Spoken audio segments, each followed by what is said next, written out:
Actually, ang marriage and a family yun is God given gid siya. Yes. So dili pwede wala po ng Ginoo. Namoy marriage niya walay Ginoo, it's really a struggle. Kung inyo halang pride ang ipadala lisod kaayo. You have to be humble nga magkasabot po ka sa imuhang misis. Dito siguro nakuha ang word nga gentleman. Why? Because ang babae manggod cheat, in a sense weakness man na.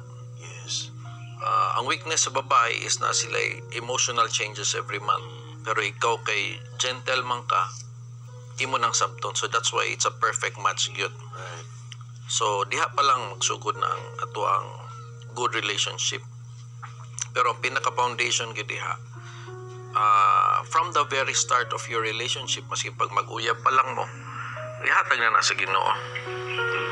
Kay kung walay Ginoo, dili maayo ang inyong pag-uban, and eventually magbulag-bulag ra gihapon, or i-treat na noon ninyo ang inyong marriage life nga murag mahimo na noon siyang kanang curse, murag mahimo na noon siyang bad decision nga pwede man unta nato na mapugnan.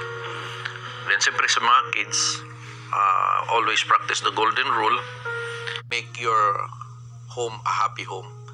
Rules without relationship equals rebellion. You should have a relationship with your kids from day zero.